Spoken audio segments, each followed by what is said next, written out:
Kalau bapak saya botak, Ya, nasib ayah lah, saya, bapak iya, botak juga. saya juga botak begitu ya. Jadi banyak yang tidak tahu bahwa ini bisa diobati ya, dan solusinya banyak, tidak hanya transplantasi rambut ya. Dan kita di RSCM sudah bisa memanfaatkan salah satunya sekretum ini untuk pengobatan alopecia androgenetik. Dan kepada orang-orang yang mengalami kebotakan, biasanya stem sel rambutnya atau sel punca rambutnya itu tidur kelamaan. Ya, karena proses penyakit dia berubah ya, yang harusnya rambut itu sebagian besar berada pada fase tumbuh, tetapi karena proses penyakitnya, jadi ini harus hati-hati nih dengan promosi yang tidak ada dasar ilmiahnya ya. Jadi tadi saya sudah sampaikan, karena sekretum itu kan seperti pupuk ya, jadi ada bahan-bahan yang penting yang bisa diberikan kepada stem sel rambut untuk memproduksi dan juga memperbaiki lingkungan. Jadi tidak.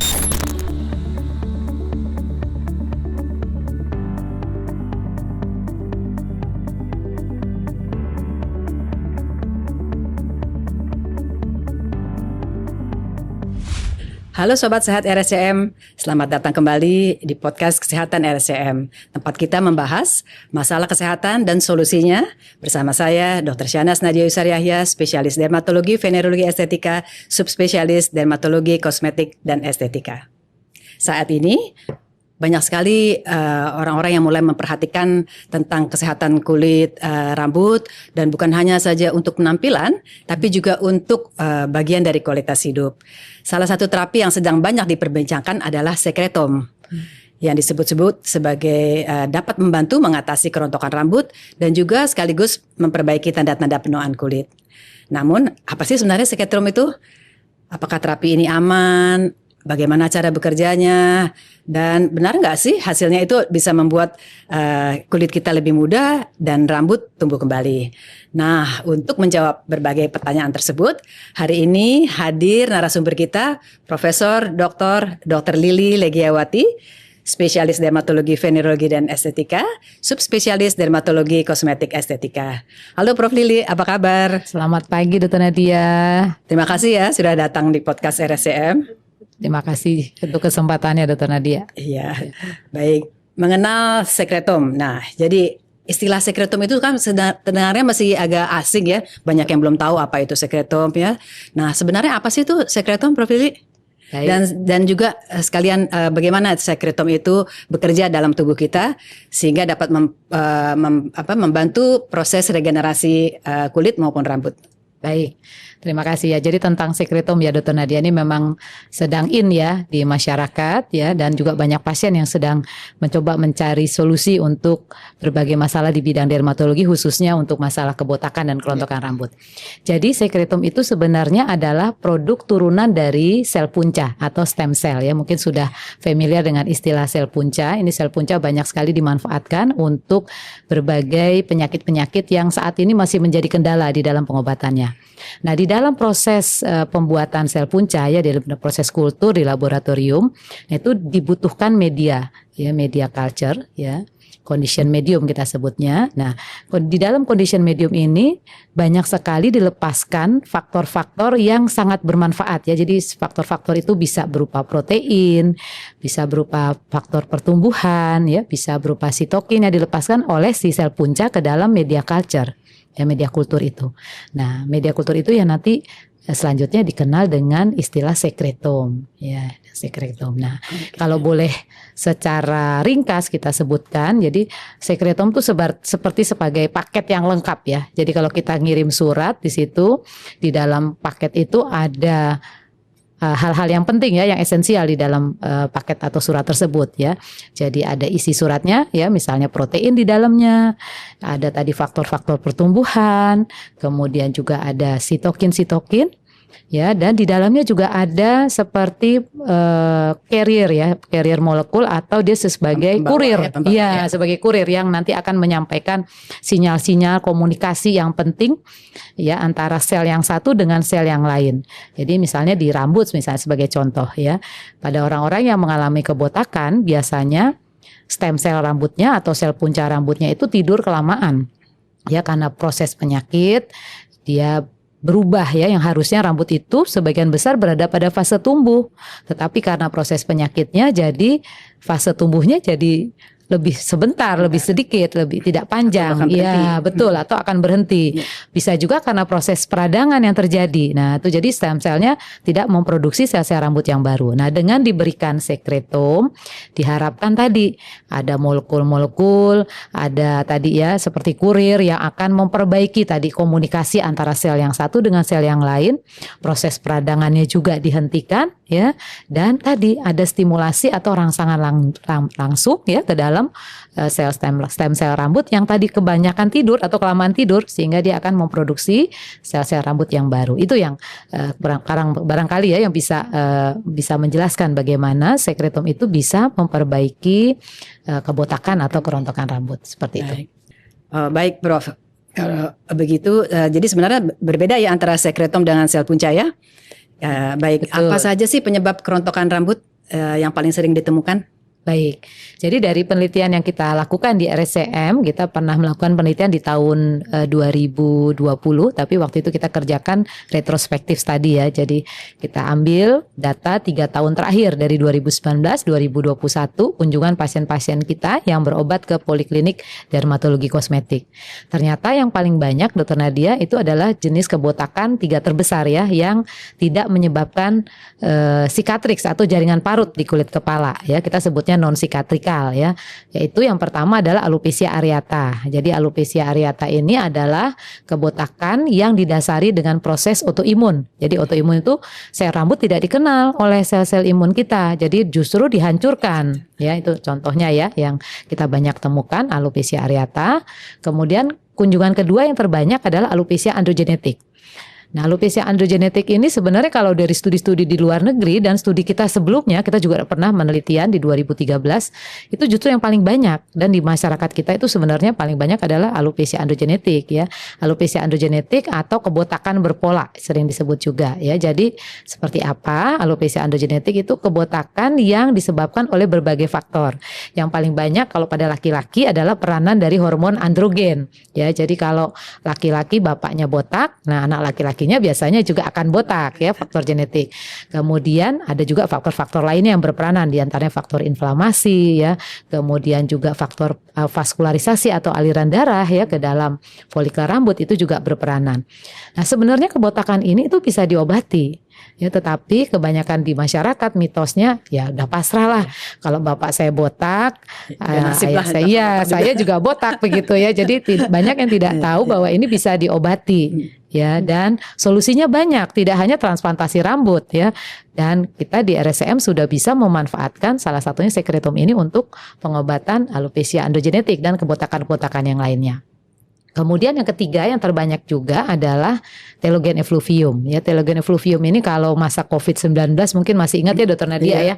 Mungkin yang banyak di masyarakat ya, yang banyak ditakutin kan komplikasi yang di paru-paru ya, karena itu bisa mengancam nyawa. Tapi sebenarnya masalah rambut itu, kebotakan dan hair loss itu 3 terbesar pada masa COVID-19. Salah satunya adalah yang bentuknya telogen effluvium dan alopecia androgenetik. Nah, telogen effluvium ini juga banyak dikeluhkan oleh pasien-pasien, terutama wanita dan ibu-ibu ya, karena perempuan tuh pinginnya langsing, cantik begitu ya. Jadi diet ketat, kurang dari 1000 kalori per hari.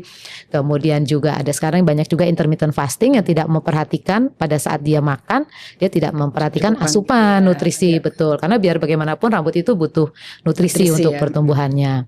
Nah, dan penyakit-penyakit kronis Dr. Nadia ini bisa menyebabkan tadi telogen effluvium. Itu yang terbanyak. Di luar itu memang ada kerontokan-kerontokan dan kebotakan rambut yang sikatrikal. Sikatrikal itu artinya dia menyebabkan jaringan parut di kulit kepalanya. Nah, ini juga masih challenging sekali untuk pengobatannya.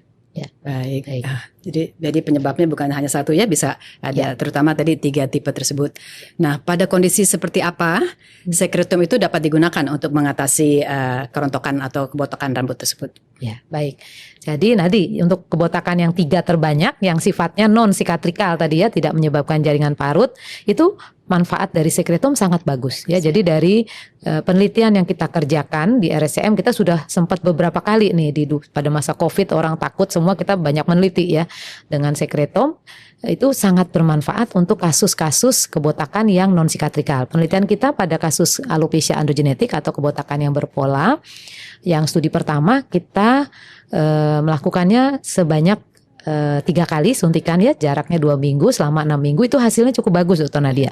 Jadi secara klinis kita lihat rambutnya yang tadinya mulai resesi ya, mulai tipis, mulai jarang-jarang gitu yang ya. tadi botaknya cuma Iya tambah betul, mundur, ya. betul. Tadinya garis rambutnya kan Yang di kalau sini laki-laki terus mundur mundur, ya Dokter Nadia ya, bentuknya kayak huruf M gitu Iya, ya. iya. Kemudian Itu bisa ya jadi ya? dilanjutkan, Bisa pakai dilanjutkan sekretom dengan ya? botak yang di puncak kepala. Nah ini sangat bermanfaat sekali, rupanya cukup bagus. Nah penelitian kita yang kedua kita lanjutkan lagi selama 3 bulan. Ya, jadi setiap bulan kita suntik, ternyata hasilnya makin bagus ternyata kalau kita, apalagi kalau dikombinasikan dengan terapi standar. Ya, jadi karena si sekretom tadi seperti saya sampaikan di awal membangunkan stem cell rambut yang sedang tidur tadi, betul. Karena sebenarnya stem cell masih ada, cuma dia tidak bekerja. Ya, ini dibangunin ya dengan betul. sekretom tadi. Kemudian dengan sekretom ini juga ada manfaatnya yang lebih Dokter Nadia. Jadi bukan hanya memberikan nutrisi atau pupuk gitu ya ibaratnya, tapi dia juga memperbaiki aliran darah. Jadi kalau ibaratnya tanah yang gersang jadi subur karena bukan hanya diberikan pupuk di situ, tetapi juga diperbaiki aliran darahnya ya, irigasinya betul ya. Airnya misalnya kalau ibaratnya di sawah ya seperti itu. Jadi irigasinya juga diperbaiki. Jadi bukan hanya dirangsang tapi juga lingkungan di sekitar rambut itu juga diperbaiki sehingga kondusif untuk pertumbuhan rambut. Nah, ini kelebihan barangkali dengan terapi-terapi konvensional sebelumnya ya, dengan obat-obatan atau terapi-terapi bedah Dokter Nadia.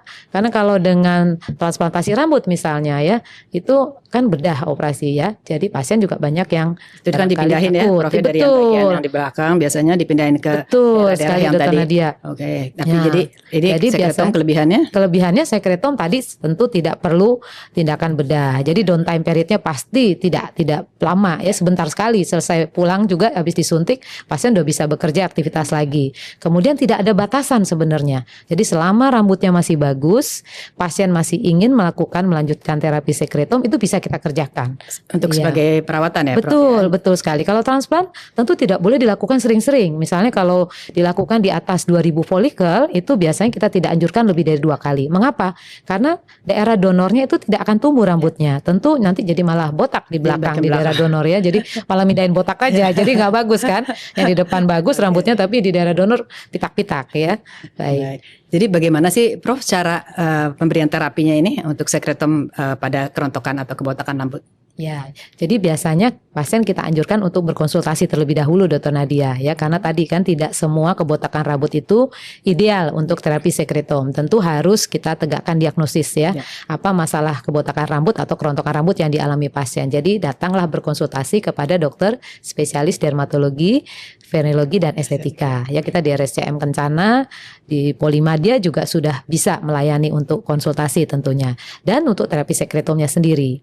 Ya, nanti akan diputuskan oleh dokter ya, apakah cocok untuk dilakukan terapi sekretom ya, berapa jumlah volume sekretom yang diberikan ya. Karena kalau makin luas, pengalaman kami tentu butuh sekretom yang lebih banyak karena nutrisi yang dibutuhkan harus lebih banyak lagi. Dan juga ulangannya Dokter Nadia, biasanya umumnya kita bisa kerjakan 2 sampai 4 minggu sekali. Jadi 2 sampai 4 minggu sekali. Ya, 2 sampai 4 minggu sekali kita berikan sekretom tadi.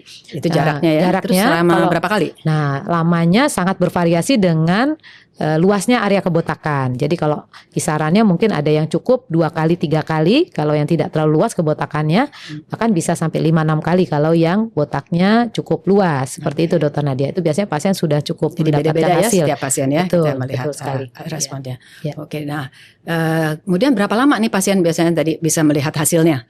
Hasilnya ada perbaikan sampai dia mungkin tumbuh agak lebih lebat gitu. Iya. Berapa lama sih? Baik. Sebenarnya setelah suntikan pertama itu yang penelitian kita 2 minggu ya Dokter Nadia, evaluasi pertama, penelitian kedua itu 1 bulan. Itu sudah kelihatan hasilnya secara klinis dan akan lebih baik lagi kalau pasien bisa melihat secara objektif. Ya, kita biasanya bisa evaluasi juga dengan fotografi dan dermoskopi. Dermoskopi itu seperti kaca pembesar Dokter Nadia yang dilengkapi dengan sistem pencahayaan. Jadi kita bisa lihat struktur rambut secara detail. Betul, yang tadinya rambutnya kurus-kurus, jarang-jarang ya Dokter Nadia ya. jadi lebih tebal, ya. lebih lebat, Lebih warnanya lebat, juga ya. lebih hitam. Nah, itu bisa kita evaluasi. Umumnya sih 2 sampai 4 minggu sudah kelihatan hasil, tetapi rata-rata hasil maksimal itu mulai kelihatan setelah sekitar 3 bulan, Dokter Nadia, ya. Jadi berapa kali suntik tuh? Ya, Jadi, kurang lebih 3 kali 3 suntik kali lah ya, 3 kurang kali lebih 3 kali suntik itu Kalau hasilnya jaraknya sebulan, kelihatan berarti 3 bulan tuh cukup udah signifikan. Iya, betul. Ya, biasanya pasien udah mulai Cukup puas ya, pede ya, udah cukup puas, pede ya. betul, karena rambutnya Oke. sudah mulai cukup banyak Iya, ya. iya.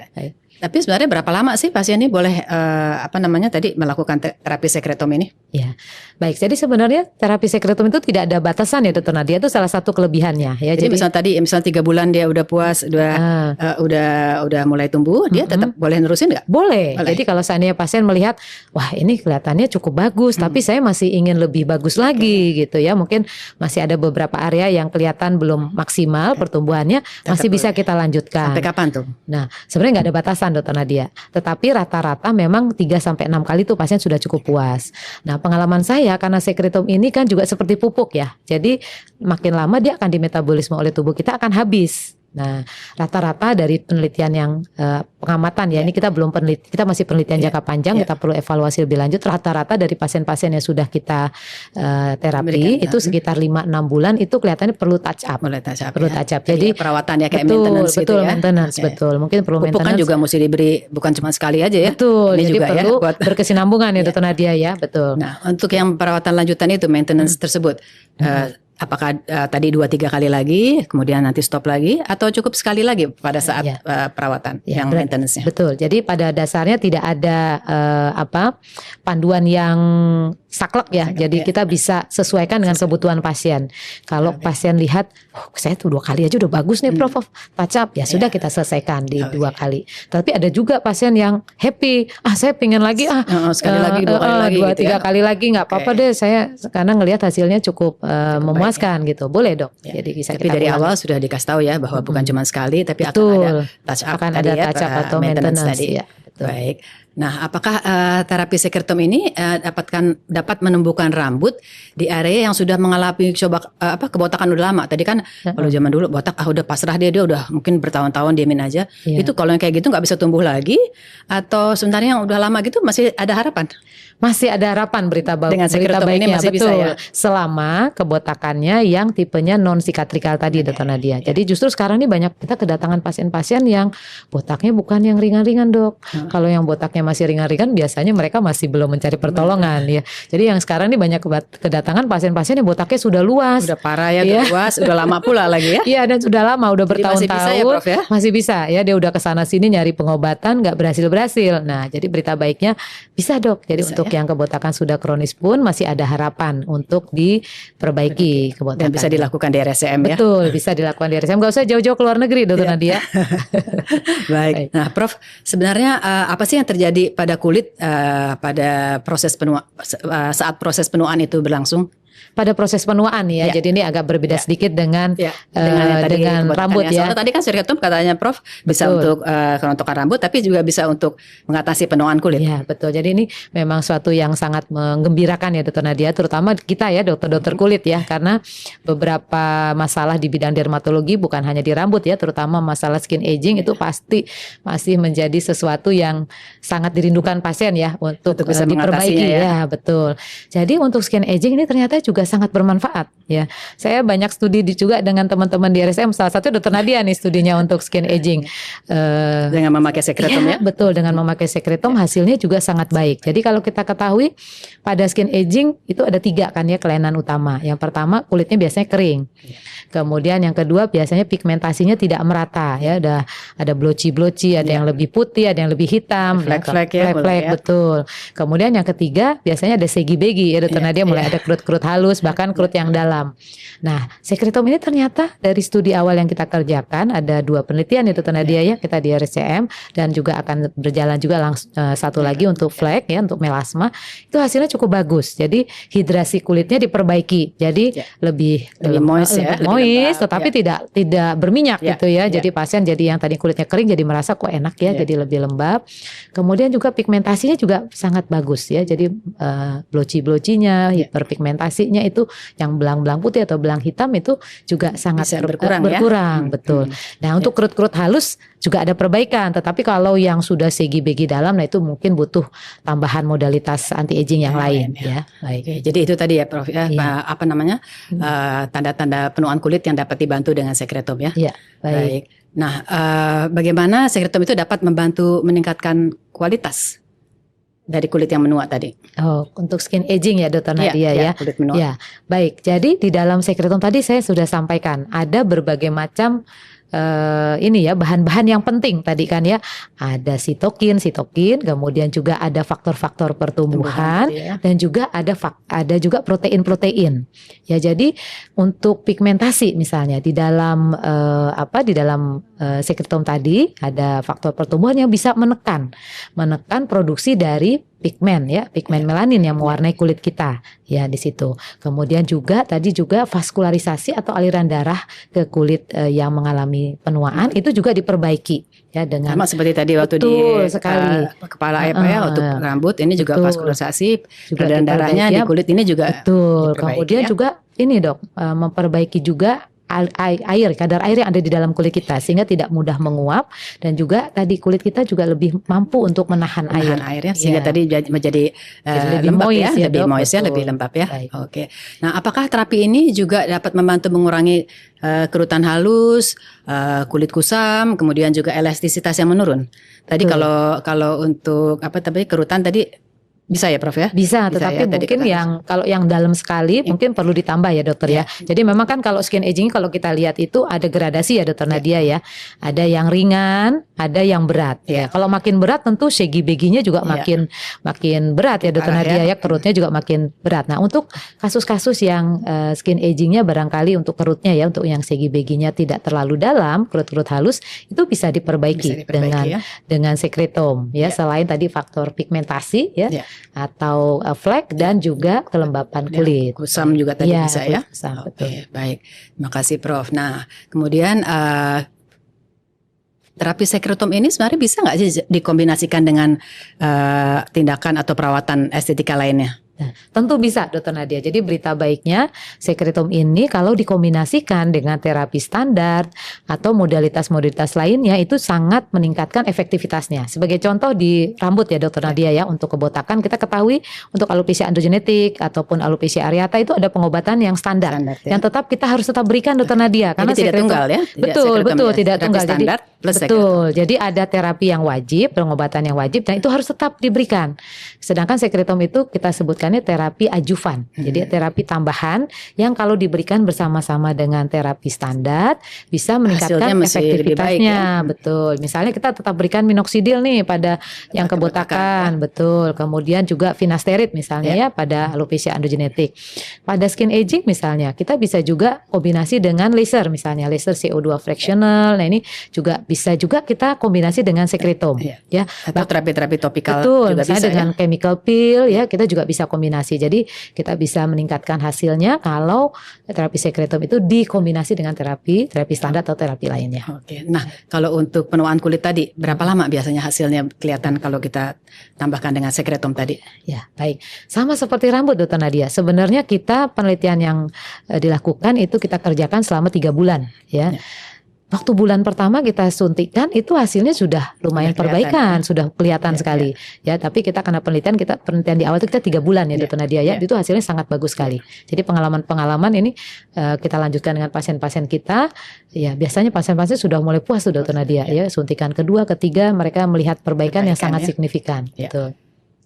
Sama seperti rambut juga tadi Prof ya. Kalau untuk penuaan kulit kita perlu tadi ya touch up lagi ya. Betul, karena proses aging itu kan sesuatu yang berjalan terus ya dokter Nadia. Sama juga dengan kebotakan. Jadi bakat botak tadi ya, faktor genetik kan nggak bisa kita obatin. Ini kita belum ada nih.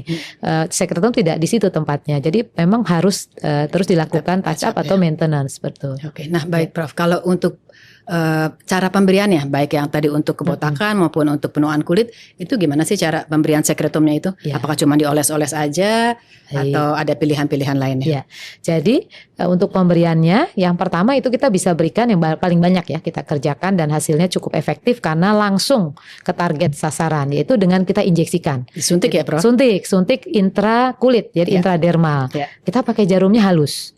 Ya, jadi ukurannya juga kecil sehingga nanti tidak terasa sakit karena kita berikan juga salep kebal sebelumnya. Sebelumnya dikasih kebal, salep anestesi, baru disuntik ya. Iya, kita juga punya jarum yang lebih kecil lagi, yang painless tuh ya, Vital Injector. Itu juga akan mengurangi rasa sakit dan juga downtime. Jadi pasien nggak terlalu lama habis selesai disuntik-suntik nggak babak belur mukanya gitu ya. Jadi kita juga punya ya, Prof ya, alat tersebut di RSCM ya. Jadi pasien tetap happy pulang di terapi, masih bisa aktivitas, nggak malu dengan mukanya yang babak belur ya, biru-biru karena habis disuntik.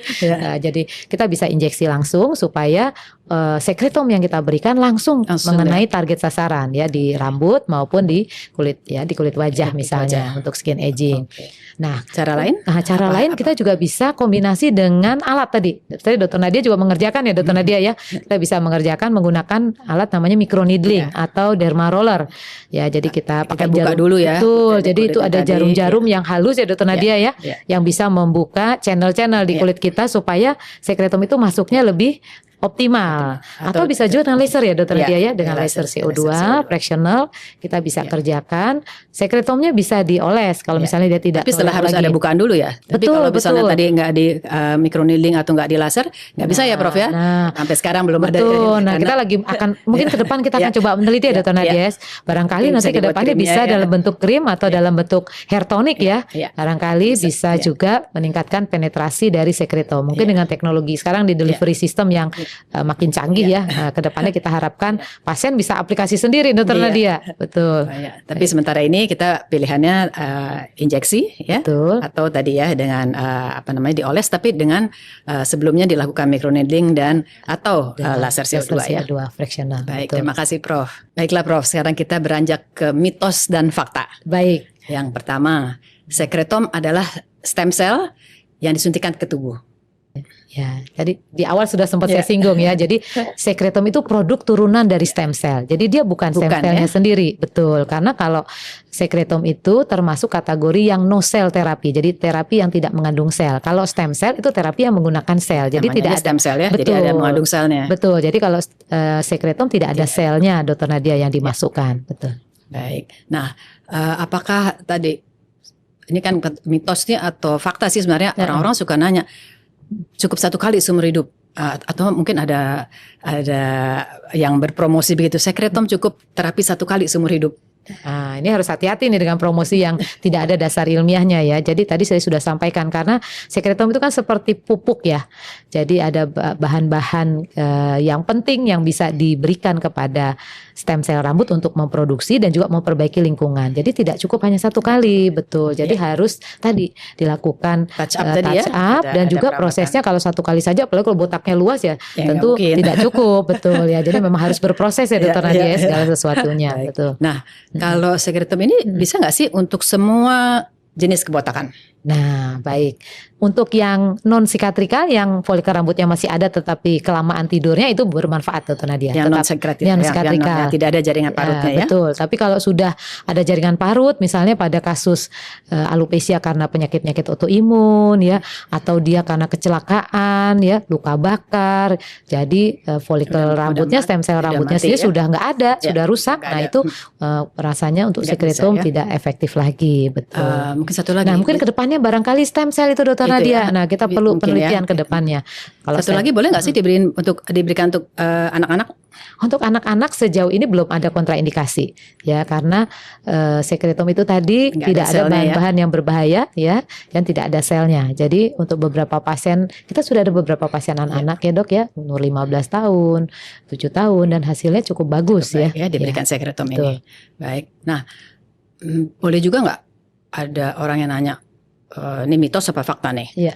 Makin sering, makin banyak diberikan sekretom, pasti hasilnya makin baik. Nah, ini juga harus hati-hati ya, karena walaupun tadi misalnya orang udah bagus tapi saya mau tambah lagi terus setiap hari disuruh. Nah, ini sebaiknya jangan ya. Karena tadi walaupun tadi sekretom itu juga kita sesuaikan dengan kondisi pasien ya. Kalau pasiennya memang kebotakannya luas, tentu berbeda dosisnya dengan yang kebotakannya ringan misalnya. Tetapi tetap juga tidak boleh berlebihan, Dokter Nadia. Karena biar bagaimanapun ini kan produk ya, dari turunan dari stem cell ya. Walaupun selama ini aman, tetapi risiko kan tetap ada ya. Ya, jadi sebaiknya memang harus konsultasi ke dokter. Jadi kalau promosi yang makin banyak itu makin bagus ya, harus hati-hati juga ya. Baik. Baik. Terima kasih banyak Prof Lili. Sebagai penutup, apa pesan Prof Lili nih untuk yang ingin menjalankan terapi sekretom ini, baik untuk kelainan tadi kerontokan rambut ataupun untuk penuaan kulit? Baik, Sobat Sehat RSCM. Jadi kalau untuk Anda yang mengalami masalah kerontokan dan kebotakan rambut, ada pesan saya ya. Jadi yang pertama, Anda harus berkonsultasi terlebih dahulu ya ke dokter spesialis dermatologi, venerologi dan estetika tentang masalah kebotakan yang Anda alami. Ya, supaya apa? Supaya diagnosisnya tepat ya, apakah menjadi kandidat yang baik untuk pengobatan sekretom atau tidak ya. Kemudian yang kedua, ikuti nasihat dokternya ya, karena segala sesuatu tuh harus berproses ya, tidak bisa instan ya. Biasanya memang butuh waktu untuk melakukan regenerasi rambut ya. Biasanya kita harus ulangi ya, injeksi dari sekretom tidak cukup satu kali supaya hasilnya menjadi maksimal. Kemudian yang ketiga, nah lihat produknya ya, karena kami di RSCM itu adalah satu-satunya rumah sakit yang memproduksi stem cell dan turunannya dan juga mengaplikasikan ya. Jadi belum ada nih yang rumah sakit, yang lain-lainnya adalah produsen saja ya. Jadi harus lihat ya siapa yang memproduksi. Kami sudah mendapatkan CPOB dari Badan POM ya. CPOB itu apa, Prof? Cara pembuatan obat yang baik, Dokter Nadia ya. Jadi quality produknya bisa dijamin ya. Ya betul sekali. Kita harus lebih selektif ya kalau ada promosi tentang stem cell dan turunannya, harus lihat siapa yang memproduksi. Betulkah dia quality controlnya terjaga dengan baik ya. Jadi itu kita harus lebih selektif. Barangkali itu pesan saya, Sobat Sehat. Terima kasih Dokter Nadia. Baik Prof, terima kasih banyak untuk informasinya yang sangat lengkap dan jelas dan mudah dipahami. Nah, Sobat Sehat RSCM, hari ini kita belajar bahwa sekretom merupakan salah satu inovasi dalam bidang dermatologi yang dapat membantu mengatasi kerontokan rambut serta memperbaiki kualitas kulit yang mengalami penuaan. Namun, penggunaannya harus berdasarkan indikasi yang tepat dan dilakukan oleh tenaga kesehatan yang kompeten.